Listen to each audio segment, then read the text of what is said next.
kepikiran nggak gimana ceritanya sistem imun kita, terus pengaturan suhu badan, bagian otak yang ngurusin emosi sosial, bahkan konsep kayak piagam hak asasi manusia itu kok bisa punya akar penyebab yang sama?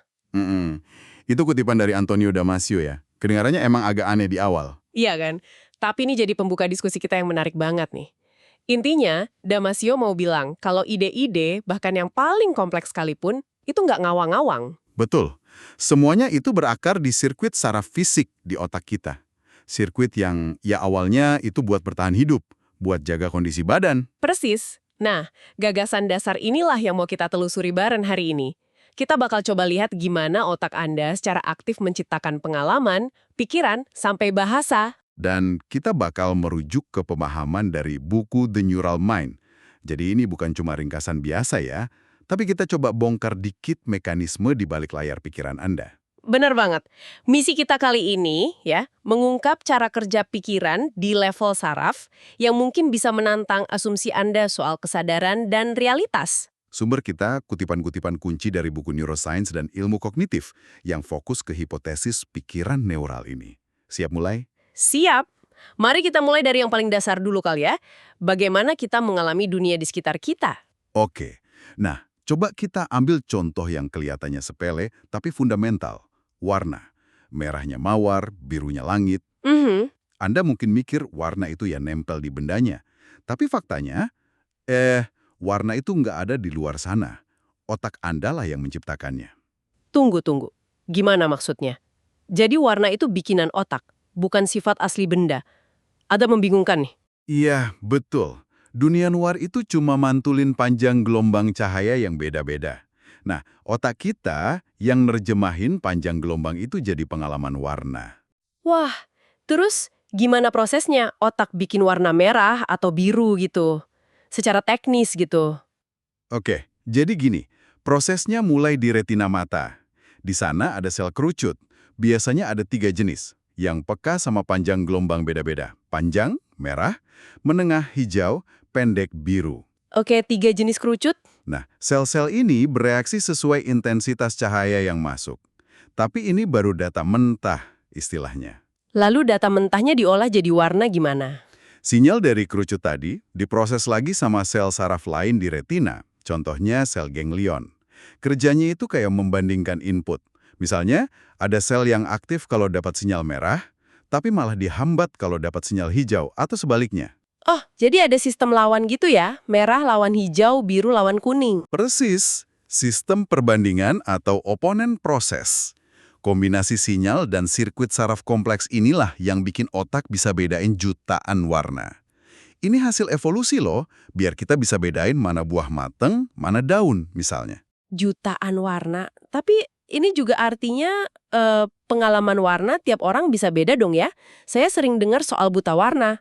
Tapi mungkin ada variasi lain yang lebih halus. Tepat sekali. Kimia di sel kerucut ini ada kaitannya sama kromosom X. Nah, karena wanita umumnya punya 2 kromosom X, pria 1, ini bikin ada variasi. Oh, jadi itu sebabnya. Iya, ini bisa bikin defisiensi penglihatan warna, tapi juga, secara rata-rata, wanita cenderung lebih peka sama perbedaan warna yang tipis-tipis. Bahkan, ada kasus langka, wanita punya 4 jenis kerucut warna. 4. Wah, bisa lihat apa aja tuh. Secara teori, ya bisa bedain jutaan warna lebih banyak dari kita-kita ini. Luar biasa kan? Gila sih. Jadi mungkin aja warna baju yang saya lihat ini agak beda sama yang Anda lihat, padahal bajunya sama. Ini benar-benar nunjukin ya, realitas sensorik kita itu diciptakan, bukan cuma diterima pasif gitu aja. Betul banget. Konstruksi aktif. Nah, prinsip konstruksi aktif ini berlaku juga nggak buat cara kita memahami konsep yang lebih kompleks? Kayak gimana otak nyusun pengetahuan gitu? Prinsip dasarnya mirip, berlaku luas. Buat ngatur pengetahuan, otak kita pakai struktur mental yang namanya kerangka atau frame. Coba deh pikirin konsep kafe. Oke, kafe. Kerangka kafe itu bukan cuma definisi ruangan loh, tapi mencakup peran, barista, pelanggan, objek, kopi, meja, kursi, aktivitas khas, pesan, bayar, duduk, ngobrol, kerja laptop, bahkan suasananya. Biasanya nggak ada harimau atau operasi bedah dalam kerangka kafe standar kan? Iya, jelas nggak ada. Jadi kayak skenario mini yang udah terpola gitu ya di kepala. Contoh lain gimana? Misalnya operasi bedah. Sama aja prinsipnya. Kerangka operasi bedah itu isinya ya peran dokter bedah, pasien, perawat, lokasi, ruang operasi, alat, pisau bedah, lampu, tindakan bius, bedah jahit, tujuan memperbaiki sesuatu. Nah, yang menarik dari kerangka ini ada sifat gestaltnya. Gestalt, apalagi tuh maksudnya? Maksudnya, bagian bisa memicu keseluruhan. Kalau Anda dengar sepenggal info misalnya, pasien didorong ke ruang operasi, otak Anda itu nggak cuma proses kalimat itu aja. Terus? Otomatis seluruh kerangka operasi bedah itu aktif, lengkap sama ekspektasi, bakal ada dokter bedah, bakal ada pembiusan, dan seterusnya. Secara neural, katanya sih ini melibatkan sirkuit khusus yang ngurusin hubungan bagian keseluruhan ini. Oke. Dan kerangka kompleks ini pasti dibangun di atas fondasi yang lebih simpel lagi kan? Konsep-konsep yang lebih dasar. Bener banget. Ada yang namanya skema primer. Ini konsep paling dasar kayak wadah sesuatu yang punya bagian dalam, luar, dan batas. Atau konsep gerak, dari sumber ke jalur ke tujuan. Atau atas, bawah. Skema-skema ini kayaknya dipelajari dari awal banget. Mungkin malah sejak dalam kandungan, dari pengalaman fisik paling dasar. Nah, hebatnya, skema primer ini nanti dipakai ulang waktu kita belajar konsep baru. Misalnya, konsep rumah itu pakai dan adaptasi skema wadah. Oh, jadi nggak bikin dari nol terus ya? Enggak, ini efisien banget buat otak, sesuai prinsip energi terkecil. Lebih gampang modif sirkuit yang udah ada daripada bangun baru total. Oke, jadi otak bangun pengalaman sensorik, terus nyusun pengetahuan pakai kerangka dan skema yang efisien. Nah, sekarang kita masuk ke bagian yang menurut saya paling mind-blowing nih. Mikir pakai metafora. Kita kan sering anggap metafora cuma hiasan bahasa aja ya. Jauh lebih dalam dari itu ternyata. Pandangan klasik Aristoteles emang gitu, metafora cuma soal kata atau mirip-miripan. Tapi terobosan dari peneliti kayak Michael Ready sama George Lakoff itu nunjukin kalau metafora itu mekanisme kognitif fundamental. Kognitif, maksudnya cara kita mikir gitu. Iya, kita itu memahami dan menalar konsep abstrak, itu domain targetnya, dengan cara memetakannya ke struktur konsep yang lebih konkret, yang berbasis pengalaman fisik, itu domain sumbernya. Kedengarannya agak abstrak nih. Bisa kasih contoh yang lebih gampang nggak? Tentu. Ambil contoh cara kita ngomongin ide dan komunikasi. Reddy nemuin yang namanya metafora saluran, conduit metafor. Kita sering bilang, saya mau nuangin ide ini ke tulisan, atau susah masukin gagasan itu ke kepalanya. Oh ya, sering banget ngomong gitu. Nah, di situ ide dipahami kayak objek. Bahasa, kata, tulisan kayak wadah atau pipa saluran, dan komunikasi kayak ngirim barang. Metafora ini ngebentuk cara kita mikir soal komunikasi. Kadang ada konsekuensi yang kurang pas juga sih. Misalnya jadi mikir, kalau pendengar nggak paham, ya salah pembicara aja yang gagal ngirim. Atau yang umum banget, cinta adalah perjalanan. Kalimat kayak hubungan kita di persimpangan jalan, atau kita harus melangkah maju bareng, atau pernikahan mereka kandas. Nah, itu dia. Ini memetakan kekasih sebagai pelancong, hubungan sebagai jalan atau kendaraan, masalah sebagai hambatan. Tujuan hidup bareng sebagai destinasi. Ini bukan cuma kiasan, tapi kerangka berpikir kita soal dinamika hubungan. Dan menariknya, satu konsep abstrak bisa dipahami pakai banyak metafora sekaligus ya. Betul. Masing-masing metafora menyorot aspek yang beda. Coba deh pikirin konsep berpikir. Kita punya banyak metafora. Berpikir itu bergerak. Ikuti alur pikiranku. Berpikir itu melihat. Lihat maksudku. Berpikir itu memanipulasi objek. Mari kita utak-atik ide ini. Bahkan, berpikir itu makan. Aku perlu waktu buat mencerna info ini. Wah iya juga ya, banyak banget caranya. Terus metafora yang paling dasar ini asalnya dari mana? Yang menghubungkan abstrak ke konkret tadi. Nah, metafora paling dasar ini disebutnya metafora primer. Kayaknya muncul langsung dari korelasi yang konsisten dalam pengalaman fisik kita sehari-hari. Dari bayi. Ini yang disebut embodied experience. Pengalaman yang terwujud dalam tubuh. Contohnya gimana tuh? Contoh klasik, kehangatan adalah kasih sayang. Ini bukan kebetulan bahasa aja, tapi muncul dari pengalaman berulang, ngerasain hangat fisik, dipeluk, didekap, pas nerima kasih sayang. Oh, jadi ada hubungan fisik langsung ya? Iya, Korelasi ini ngebentuk hubungan neural. Contoh lain, penting adalah besar, benda besar kan biasanya lebih ngaruh ke kita. Tujuan adalah destinasi, buat capai tujuan kita seringkali gerak fisik ke lokasi. Lebih banyak adalah atas, tumpukan barang yang lebih banyak ya lebih tinggi. Terus gimana korelasi pengalaman ini bisa jadi sirkuit metafora permanen di otak? Ada mekanisme neuralnya gitu? Ada, ini kaitannya sama prinsip dasar belajar di otak. Kalau dua pengalaman terjadi barengan, terus-menerus, kayak rasa hangat fisik dan rasa sayang, neuron di area otak yang ngurusin dua hal itu, misalnya area suhu dan area emosi, jadi aktif barengan. Prinsip Hebbian, neurons that fire together, wire together. Neuron yang aktif bareng, koneksinya makin kuat. Mekanisme lebih detail kayak plastisitas sinaptik, itu memastikan hubungannya jadi asimetris. Asimetris, maksudnya? Biasanya dari sirkuit konkret, sumber, ke sirkuit abstrak, target. Jadi, aktivitas di sirkuit hangat fisik bisa memicu aktivitas di sirkuit kasih sayang, tapi belum tentu sebaliknya secara otomatis. Jadi beneran ada bukti fisik pemetaan metafora ini di otak, bukan teori linguistik doang? Ya, buktinya makin banyak. Studi fMRI, pencitraan otak, nunjukin hal menarik. Misalnya kata sweet dalam bahasa Inggris yang bisa berarti manis rasa atau baik hati kiasan. Oke. Pas orang dengar kata sweet, area otak buat rasa, cortex gustatory, ikut aktif bareng sama area emosi. Mirip kayak pas dengar kata kind, baik hati. Ini nunjukin sirkuit metafora kebaikan adalah rasa manis, itu beneran aktif secara fisik. Bahkan ada bukti di primata loh. Serius? Di hewan juga? Iya. Eksperimen di simpanse nunjukin mereka juga secara implisit paham metafora kayak status tinggi adalah atas, mirip kita. Wah, ini bener-bener ngebuka wawasan sih. Otak kita secara konstan pakai pengalaman fisik paling dasar buat bangun pemahaman soal dunia abstrak. Tapi kan otak nggak cuma punya potongan-potongan kerangka, skema, metafora ini aja.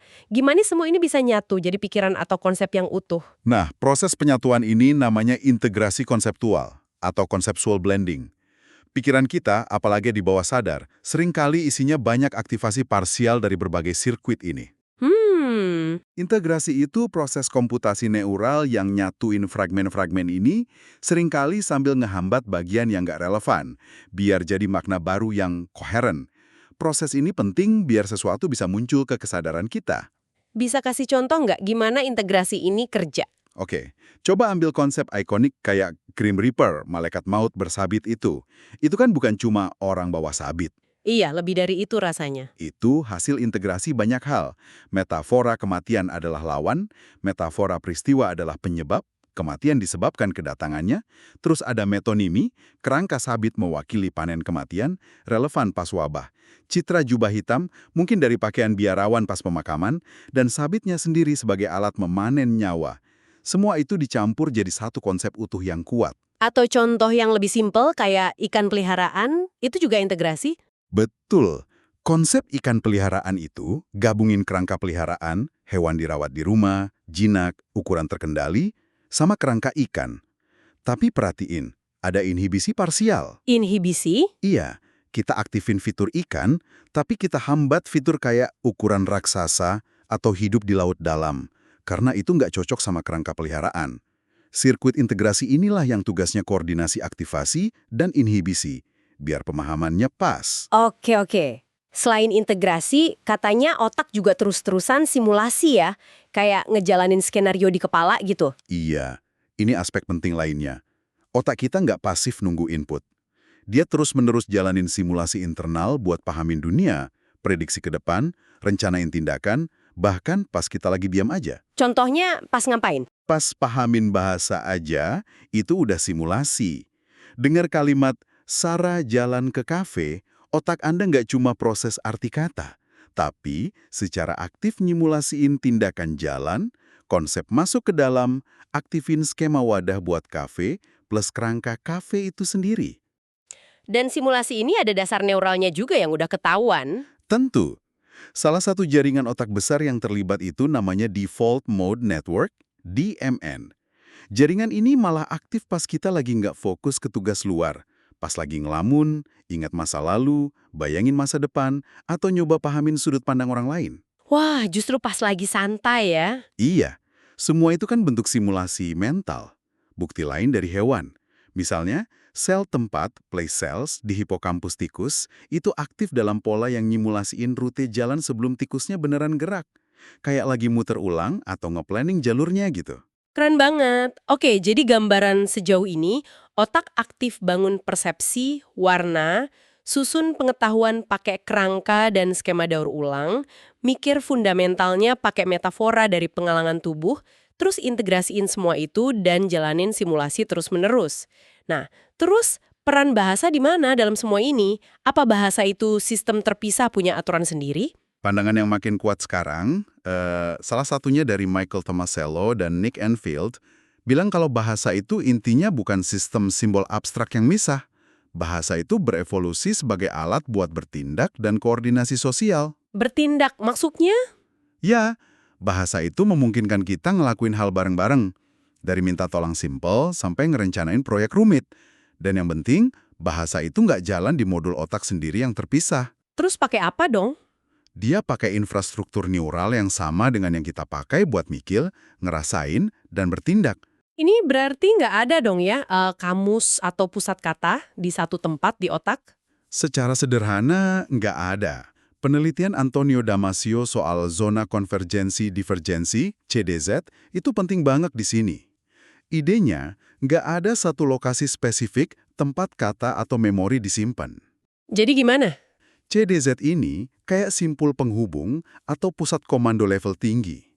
Pas Anda dengar atau mikirin satu kata, CDZ yang relevan bakal aktifin lagi pola aktivitas di berbagai area otak sensorik dan motorik yang nyambung sama makna kata itu sesuai pengalaman Anda sama konsep itu. Bisa kasih contoh? Misalnya, kata kerja aksi kayak nendang.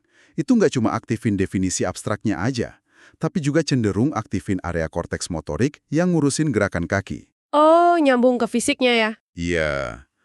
Terus nama hewan kayak gajah mungkin lebih kuat aktifin area visual, bentuk ukuran warna gajah, dan area auditori suara trompetnya. Bukti kuatnya dari pasien cedera otak yang punya defisit spesifik banget, agnosia. Gimana tuh contohnya? Ada pasien yang nggak bisa ngenalin atau nyebutin nama alat-alat, tapi masih bisa ngenalin hewan. Atau sebaliknya. Ini susah dijelasin kalau kata cuma disimpan di satu kamus terpusat. Tapi jadi masuk akal kalau makna kata itu tersebar di area otak yang relevan sama pengalaman kita. Wah, ini implikasinya gede banget ya.